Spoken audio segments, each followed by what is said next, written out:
আসসালামু আলাইকুম বন্ধুরা, কিচেন বাঙালিয়ানা চ্যানেলে আপনাদের সবাইকে স্বাগত জানাই। আজকে আমি ফুলকপি, আলু আর ডিম দিয়ে ইউনিক একটি রেসিপি আপনাদের সঙ্গে শেয়ার করব। এই রেসিপিটি গরম ভাতে এক পিস থাকলেই কিন্তু মাছ মাংসের প্রয়োজন হবে না, খেতে এতটাই সুস্বাদু হয়। তো এই রেসিপিটা বানানোর জন্য আমাদের লাগবে একটা ছোট সাইজের ফুলকপি, আলু আর ডিম। আলু আর ডিমটাকে আমি আগে সেদ্ধ করে নিয়েছি।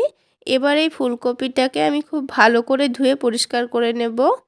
তো ফুলকপিটা খুব ভালো করে ধুয়ে নেওয়া হয়ে গেলে এবার এই ফুলকপিটাকে গ্রেট করে নিতে হবে। তো একটা গ্রেটার দিয়ে ফুলকপিটাকে খুব ভালো করে গ্রেট করে নিচ্ছি। তো এখানে শুধু ফুলকপির ফুলগুলোকে মিহি করে গ্রেট করে নিতে হবে। তো এবার পুরো ফুলকপির ফুলগুলো আমি গ্রেট করে নিয়েছি। আর যে গোড়ার অংশগুলো এগুলো আমি আর গ্রেট করব না, এটাকে ফেলে দেব। তো দেখুন ফুলকপিটা কিন্তু খুব সুন্দর মিহি করে আমার গ্রেট করা হয়ে গেছে। এবার এখানে কিছু মশলা দিয়ে দিতে হবে। তো তার আগে সেদ্ধ আলু আর ডিমটাকে খুব ভালো করে ছাড়িয়ে নেব। তো এই আলুর খোসাগুলোকে ছাড়িয়ে নিতে হবে আর ডিমটাও ভালো করে ছাড়িয়ে নিতে হবে। তো এখানে আমি আলু ডিমটাকে ছাড়িয়ে নিয়েছি। এবার এখানে আলুগুলোকে ভেঙে ভেঙে দিয়ে দেব। এখানে অল্প ফুলকপির জন্য একটা বড় সাইজের আলুতেই কিন্তু হয়ে গেছে, তবে আপনারা যদি বেশি করে ফুলকপি নেন সেক্ষেত্রে আলুর পরিমাণটাও বাড়িয়ে নেবেন।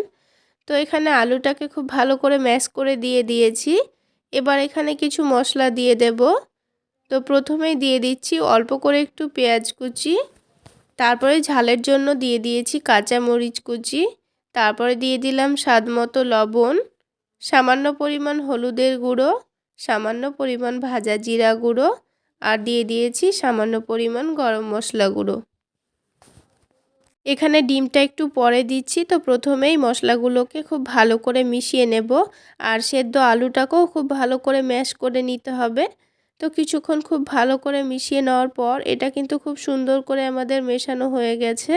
তো এবার এখানে 3 থেকে 4 চামচ পরিমাণ দিয়ে দিচ্ছি ময়দা, তারপরে দিয়ে দেব সেদ্ধ করা ডিমটা। তো ডিমটাকে খুব ভালো করে এখানে গ্রেট করে দিয়ে দিতে হবে। এখানে যদি আপনারা ডিমটা না দিতে চান তাহলেও কিন্তু হবে, ডিমটা বাদ দিয়েও এটা রান্না করা যায়। তো ডিমটা দিলে খেতে একটু বেশি ভালো লাগে। তো ডিমটাকে খুব ভালো করে গ্রেট করে দিয়ে এটাকে খুব ভালো করে আমি মেখে নিচ্ছি। তো ডিমটা দেওয়ার পর এখানে 4 চা চামচ মতো আমি কর্নফ্লাওয়ার দিয়েছি, সেটা স্কিপ হয়ে গেছে। আপনারা চাইলে কর্নফ্লাওয়ারের পরিবর্তে চালের গুঁড়োও দিতে পারেন। চালের গুঁড়ো দিলে এগুলো যখন ভাজবো তখন অনেকটাই মুচমুচে হবে, খালি মুখেও কিন্তু খেতে ভীষণ মজার হবে। তো খুব ভালো করে মেখে নেওয়া হয়ে গেছে আর এটা যখন মাখবো তখন কিন্তু খুব একটা নরম না থাকে। নরম হয়ে গেলে কিন্তু আপনারা অল্প করে আরও একটু ময়দা দিয়ে দেবেন। তো খুব সুন্দর করে আমাদের মেখে নেওয়া হয়ে গেছে। এবার এগুলোকে ভেজে নিতে হবে। তো তার জন্য এখানে প্যানের মধ্যে আমি একটু বেশি করে সয়াবিন তেল দিয়ে দিচ্ছি। তো এবার এগুলোকে একটু একটু করে লাড্ডুর মতো করে লম্বা শেপ দিয়ে নিচ্ছি। তো আপনারা এখানে শেপটা নিজের পছন্দ মতো দিয়ে দেবেন। আমি এখানে লম্বা করে ভেজে নিচ্ছি।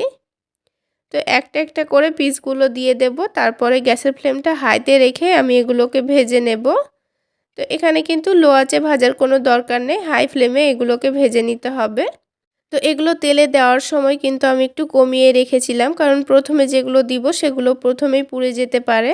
তাই এগুলোকে আমি লো ফ্লেমে সবগুলো দিয়ে দিয়েছি। তারপরে গ্যাসের ফ্লেমটা বাড়িয়ে এবার আমি ভেজে নেব।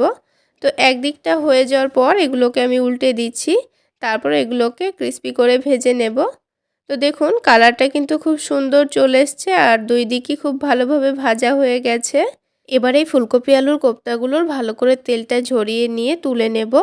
তো সবগুলো ফুলকপি আলুর কোপ্তাই আমি তুলে নিয়েছি আর বাকিগুলো ঠিক একইভাবে ভেজে নিয়েছি।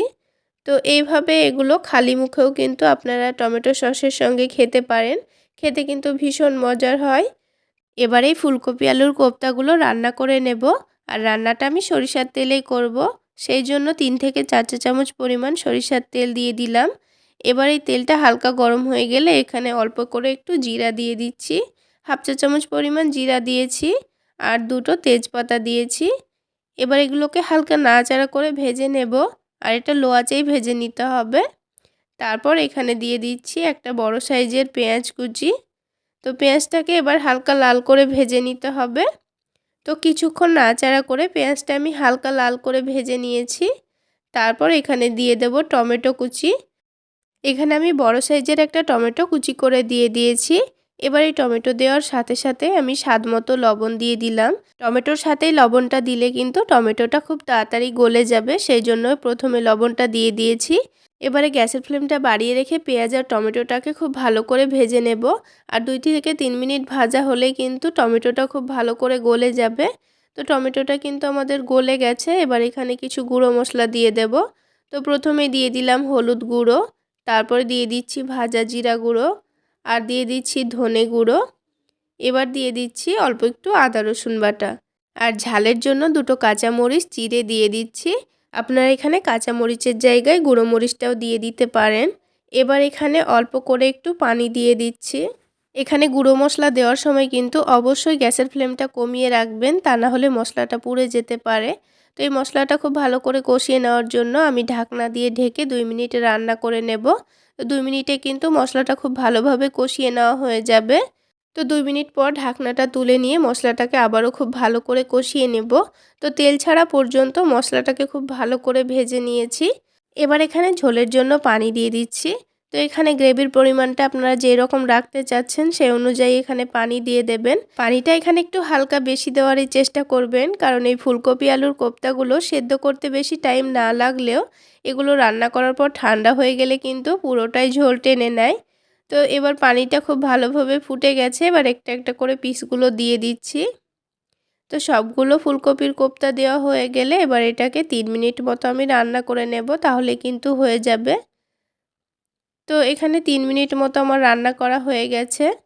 আর গ্যাসের ফ্লেমটা বাড়িয়ে রেখে কিন্তু আমি রান্না করে নিয়েছি। এবার এখানে সবশেষে সামান্য পরিমাণ দিয়ে দিচ্ছি চিনি, আর দিয়ে দেব অল্প করে একটু গরম মশলা গুঁড়ো। গরম মশলাটা আপনারা চাইলে বাদ দিতেও পারেন, গরম মশলা না দিলেও খেতে ভীষণ মজার হয়।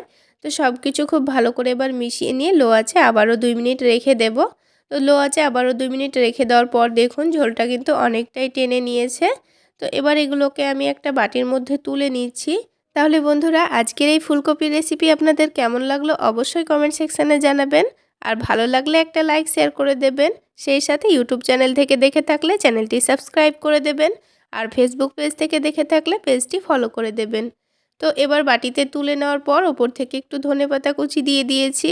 এবার এগুলোকে আপনাদের কেটে একটু দেখিয়ে দিচ্ছি কত সুন্দর নরম তুলতুলে হয়েছে, আর একটাও কিন্তু ভেঙে যায়নি। তো বন্ধুরা, ফুলকপি তো অনেক রকম করেই খেয়েছেন, একবার এইভাবে রান্না করে খেয়ে দেখুন। গরম ভাতের সঙ্গে 1 পিস থাকলেই কিন্তু মাছ মাংসের কোনো প্রয়োজনই হবে না, এতটাই সুস্বাদু হয়। তাহলে বন্ধুরা, আজকে এই পর্যন্তই। সকলে অনেক বেশি ভালো থাকবেন, সুস্থ থাকবেন।